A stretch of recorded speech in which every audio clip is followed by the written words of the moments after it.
Welcome to lockdown ई पाठशाला DC Ramgarh. मैं Nirmala Kumari PGT biology फिर से आपके साथ हूँ। यह क्रोमोसोमल थ्योरी ऑफ इनहेरिटेंस का पार्ट 2 वीडियो है। पार्ट 1 में हम लोगों ने देखा 1902 में वॉल्टर सूटन एंड थियोडर बॉवरी के द्वारा क्रोमोसोमल थ्योरी ऑफ इनहेरिटेंस दिया गया। इसके अनुसार genes are the basic unit of inheritance, जो कि क्रोमोसोम के ऊपर पाया जाता है।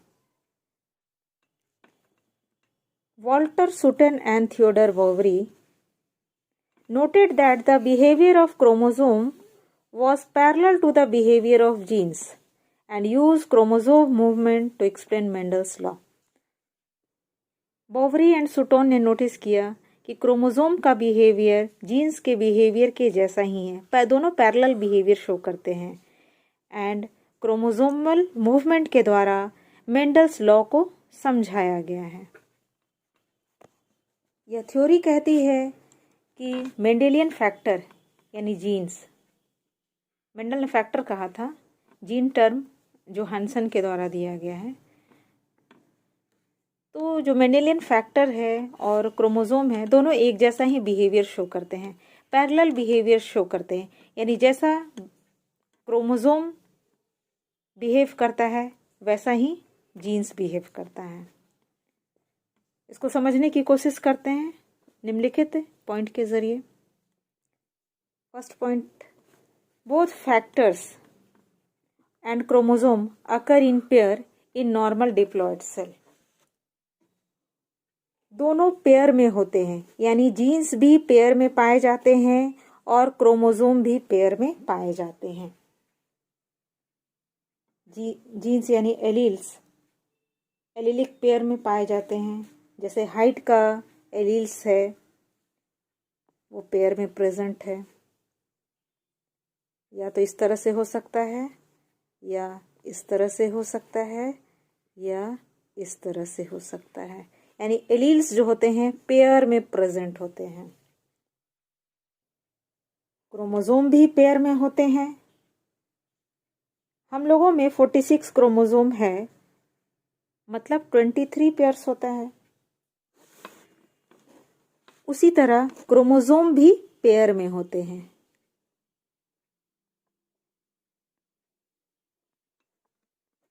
ये होमोलोगस पेयर को दिखाया गया है, होमोलोगस क्रोमोसोम को दिखाया गया है। इसमें एक पैटर्नल होता है और दूसरा मैटरनल होता है, यानी एक फादर से ये आया है और दूसरा जो होता है मदर से आया है। हम लोगों में 46 क्रोमोसोम होता है, जिसमें 23 फादर से आया है और 23 मदर से आया है। तो 46 क्रोमोसोम है, यानी 23 पेयर्स ऑफ क्रोमोसोम है। क्रोमोसोम पेयर में पाए जाते हैं, जीन्स भी पेयर में पाए जाते हैं। Both of them segregate during gamete formation and enters different gamete, that is one member into one gamete and the other member into another gamete। यानी दोनों ही जीन्स एंड क्रोमोसोम सेग्रीगेट हो जाते हैं ड्यूरिंग गैमेट फॉर्मेशन, यानी दोनों ही law of segregation को follow करते हैं। मेंडल का जो सेकंड लॉ है, लॉ ऑफ सेग्रीगेशन, उसको एलील्स यानी फैक्टर और क्रोमोसोम दोनों ही फॉलो करते हैं। जैसे ये एक एलीलिक पेयर है, तो ड्यूरिंग गैमेट फॉर्मेशन ये दोनों सेपरेट हो जाएगा, कैपिटल टी स्मॉल टी। ये कैपिटल टी एक गैमेट में एंटर करेगा, स्मॉल टी एक गैमेट में एंटर करेगा, यानी one gamete receive only one allele. इस गैमेट में एक ही एलील है, वो स्मॉल टी, और इस गैमेट में एक ही एलील है, वो है कैपिटल टी। ये आपका लॉ ऑफ सेग्रीगेशन है, यानी each gamete receives only one allele. Chromosome भी लॉ ऑफ सेग्रीगेशन को फॉलो करते हैं। आपकी बुक में एनसीईआरटी में यह फिगर दिया हुआ है। इस फिगर के द्वारा लॉ ऑफ सेग्रीगेशन को दिखाया गया है ड्यूरिंग मियोसिस।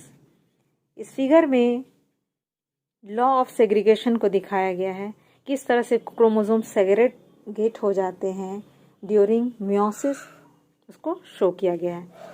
इस फिगर को समझने से पहले हम लोग मियोसिस जान लेते हैं। मियोसिस क्या है? मियोसिस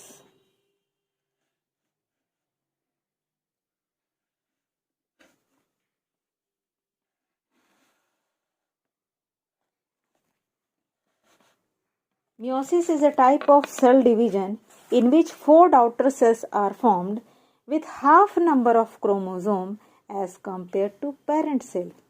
इसमें क्या होता है, एक कोशिका है, एक सेल है, उससे 4 डॉटर सेल्स का निर्माण होता है। पहले 2 सेल बनेंगे, फिर इस 2 सेल से अगेन 2 सेल बनेंगे। ये आपका मियोसिस को हम दिखा रहे हैं। तो मियोसिस जो है ये आपका 2n है, 2n को दी, और ये आपका n हो गया, n हो गया, ये भी n है, n है, n, n। तो ये जो मियोसिस जो होता है ये 2 स्टेप में होता है। ये जो पहला स्टेप आप देख रहे हैं यहाँ से यहाँ तक, इसको रिडक्शन डिवीजन कहते हैं। रिडक्शन डिवीजन कहते हैं, रिडक्शन। इसमें क्रोमोसोम की संख्या आधी हो जाती है। यहाँ देख रहे हैं 2n है, तो और ये जो 2 सेल बना है उसमें क्रोमोसोम की संख्या आधी हो गई है, nn हो गई है।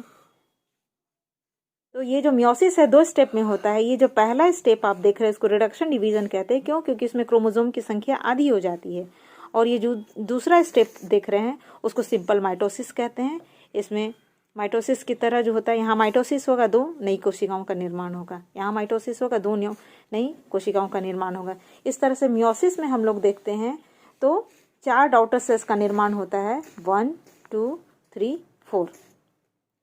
मियोसिस के द्वारा आपका जर्म सेल का फॉर्मेशन होता है, यानी स्पर्म ओवा का फॉर्मेशन होता है। तो इसमें मियोसिस में क्रोमोसोम की संख्या आधी हो जाती है। जो आपको 4 नई कोशिकाएं मिली हैं तो उसमें जो क्रोमोसोम की संख्या जो है आधी हो जाती है। इसमें यहाँ 2n है और यहाँ पे आप देख रहे हैं, यहाँ पे आप देख रहे हैं क्रोमोसोम की संख्या आधी हो गई है। तो मियोसिस 2 स्टेप में होता है, पहला ये हो गया और दूसरा ये हो गया। तो इस स्टेज को रिडक्शन डिवीजन कहते हैं। रिडक्शन को मियोसिस 1 भी कहते हैं। ये आपका मियोसिस 1 हो गया, मियोसिस 1 हो गया, और ये आपका मियोसिस 2 हो गया, सेकंड हो गया। सेल साइकिल का फिगर बना रहे हैं। सेल साइकिल को बना रहे हैं।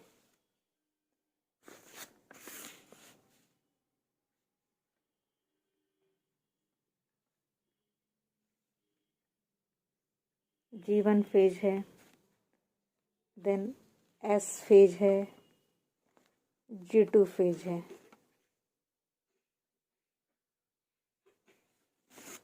और ये आपका M फेज है, M फेज है। इसमें आपका ये प्रोफेज हो गया, प्रोफेज है, देन मेटाफेज, मेटाफेज के बाद आता है एनाफेज, एनाफेज के बाद आता है टीलोफेज, टीलोफेज के बाद आता है साइटोकाइनेसिस। यहाँ से लेकर के यहाँ तक आपका इंटरफेज है, इंटरफेज है, इंटरफेज, ऐसे। Interphase is the phase between 2 successive M phase, यानी 2 एम फेज के बीच में क्या है आपका इंटरफेज है। तो in interphase cell grow in size and prepare itself for division, यानी इंटरफेज में सेल अपने आप को प्रिपेयर करता है फॉर डिवीजन के लिए। अपने जो भी कंटेंट हैं उसको डबल करता है, यानी एक सेल है तो उसको 2 सेल में डिवाइड करना है, तो जितने भी अपने कंटेंट है, न्यूक्लियर कंटेंट है या जो भी साइटोप्लाज्मिक कंटेंट है उसको डबल करता है। हमने कुछ बेसिक बातों को समझ लिया है। अब एनसीईआरटी में जो फिगर दिया हुआ है लॉ ऑफ सेग्रीगेशन को दिखाने के लिए मियोसिस के द्वारा उसको हम अच्छी तरह से समझ पाएंगे। यहाँ पे एक सेल को दिखाया गया है जिसमें 4 क्रोमोसोम है, ये येलो वाला, ग्रीन वाला, रेड, ग्रीन। तो यहाँ येलो और ऑरेंज होमोलोगस क्रोमोसोम है, 1 पेयर ऑफ होमोलोगस क्रोमोसोम, और ये आपका रेड और green 2nd pair of homologous chromosome. यानी इस सेल में 4 क्रोमोसोम हैं। ये G1 को दिखाया गया है। अब G1 के बाद डायरेक्ट G2 को यहाँ पे शो किया गया है। ये G2 यानी गैप 2 को दिखाया गया है। तो गैप 1 और गैप 2 के बीच में एक बहुत ही इम्पॉर्टेंट स्टेज होता है जिसको एस फेज कहते हैं। एस फेज में डीएनए रिप्लिकेशन होता है। तो यहाँ जो डीएनए रिप्लिकेशन यानी डीएनए कंटेंट डबल हो जाता है। तो G2 में आप देख रहे हैं क्रोमोसोम में क्रोमेटिड फॉर्म हो गए हैं, यानी येलो वाला का 2 आर्म्स देख रहे हैं, ऑरेंज में भी है सो 2 आर्म्स देख रहे हैं। यहाँ रेड में भी आप देख रहे हैं क्रोमेटिड का फॉर्मेशन हो चुका है, ग्रीन में भी क्रोमेटिड्स का फॉर्मेशन हो गया है। यानी G2 पे क्रोमोसोम जो होता है विथ क्रोमेटिड्स के साथ होते हैं, और यहाँ पे क्रोमोसोम का होमोलोगस क्रोमोसोम का पेयरिंग हो जाता है जिसे बाइवेलेंट का फॉर्मेशन होता है। बाइवेलेंट का फॉर्मेशन हो चुका है। अब ये जो तीसरा स्लाइड दिखाया गया है डायरेक्ट मियोसिस 1 एनाफेज को दिखाया गया है। इसमें जो होता है इन दोनों के बीच में जो होता है जो मेटाफेज स्टेज था उसको नहीं दिखाया गया। तो मेटाफेज में क्या होता है, जो भी क्रोमोसोम होते हैं होमोलोगस क्रोमोसोम हो जाता है होते हैं वो come to lie at the equator of the cell, जो इक्वेटरल प्लेट होता है यानी सेल के बीचों बीच वो अरेंज हो जाते हैं। तो यहाँ पे डायरेक्ट मियोसिस 1 एनाफेज को दिखाया गया है। तो मियोसिस 1 एनाफेज में ये इक्वेटर प्लेट पे पहले से ही है जो मेटाफेज पे अरेंज हो चुके हैं। और मियोसिस 1 एनाफेज में क्या होता है, जो आपका स्पिंडल फाइबर्स होते हैं वो शॉर्ट होने लगेंगे, छोटे होने लगते हैं। तो इस वजह से क्या होता है जो येलो और आपका जो रेड क्रोमोसोम देख रहे हो वो अपोजिट पोल की तरफ मूव करने लगेगा, और उसी तरह ये जो आप ऑरेंज और ग्रीन क्रोमोसोम देख रहे हैं वो भी अपोजिट पोल की तरफ ऐसा मूव करने लगेगा, इस पोल की तरफ मूव करने लगेगा। दोनों अपोजिट पोल की तरफ मूव करने लगेंगे। तो इस तरह से फाइनली क्या होगा, देन आपका साइटोकाइनेसिस होगा और फाइनली आपको 2 तरह के सेल्स मिलेंगे। ये मियोसिस 2 तरह के सेल्स मिलेंगे। यहाँ पर है सो इस फिगर में मियोसिस एनाफेज 1 को दिखाया गया है, यानी मेटाफेज को हटा दिया गया है। अब यहाँ पे आप देख रहे हैं क्रोमेटिड का सेपरेशन हो रहा है। यहाँ क्रोमोसोम का सेपरेशन हो रहा था, यहाँ पे क्रोमेटिड्स का सेपरेशन हो रहा है। तो as a result finally meiosis में आपको है सो 4 जर्म सेल मिलेंगे, 1 2 3 4। तो इस फिगर में लॉ ऑफ सेग्रीगेशन को शो किया गया है। क्रोमोसोम सेग्रीगेट हो रहे हैं। ये जो येलो और रेड क्रोमोसोम है एक पोल की तरफ मूव हो रहा है, और दूसरा ये जो ऑरेंज और ग्रीन क्रोमोसोम है एक पोल की तरफ, अपोजिट पोल की तरफ मूव हो रहा है। यानी दोनों एक दूसरे से अलग हो रहे हैं और अलग अलग सेल में एंटर कर रहे हैं। ये येलो और रेड जो होता है इस सेल में एंटर कर गया, और ये ऑरेंज और ग्रीन जो होता है इस सेल में एंटर कर गया। तो यही आपका लॉ ऑफ सेग्रीगेशन है, यानी होमोलोगस क्रोमोसोम सेपरेट हो रहे हैं। तो यहाँ पे भी क्रोमोसोम के द्वारा मेंडल्स लॉ यानी लॉ ऑफ सेग्रीगेशन फॉलो हो रहा है। इस फिगर के द्वारा यह दिखाने की कोशिश की गई है लॉ ऑफ इंडिपेंडेंट असॉर्टमेंट को, यानी chromosome law of independent assortment को फॉलो करते हैं। इस फिगर के द्वारा दिखाने की कोशिश की गई है। मियोसिस के टाइम पर वेरिएशन कैसे आता है, 2 प्रोबेबिलिटी के द्वारा यहाँ शो किया गया है, प्रोबेबिलिटी 1, प्रोबेबिलिटी 2। यानी सेम सेल में जब मियोसिस हो रहा है तब 2 प्रोबेबिलिटी हो सकते हैं, या तो गैमेट इस प्रकार के बनेंगे, orange with green, yellow with red, yellow with red, या प्रोबेबिलिटी 2 गैमेट इस तरह के बनेंगे, ऑरेंज के साथ रेड है, ऑरेंज के साथ रेड है, येलो के साथ ग्रीन है, येलो के साथ ग्रीन है।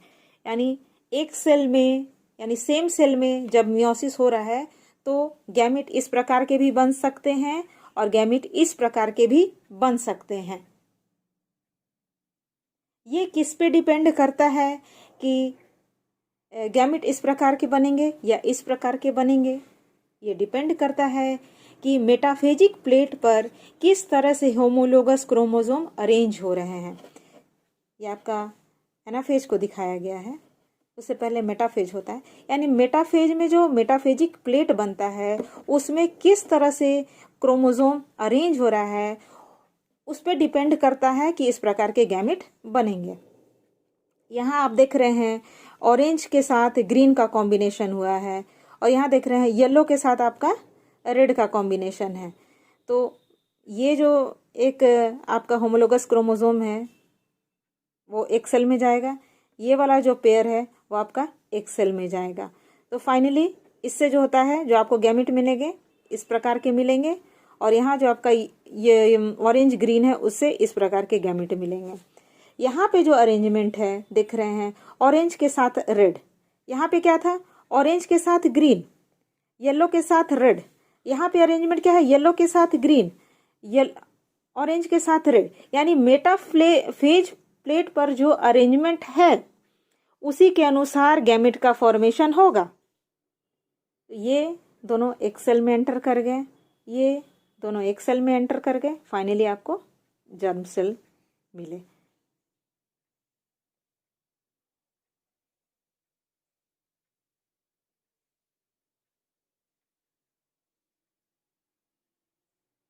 यानी डिफरेंट टाइप्स के गैमेट बन सकते हैं from the same cell due to arrangement on metaphase. इसे प्रोबेबिलिटी के द्वारा दिखाया गया है, यानी क्रोमोसोम इंडिपेंडेंट असॉर्टमेंट शो करते हैं।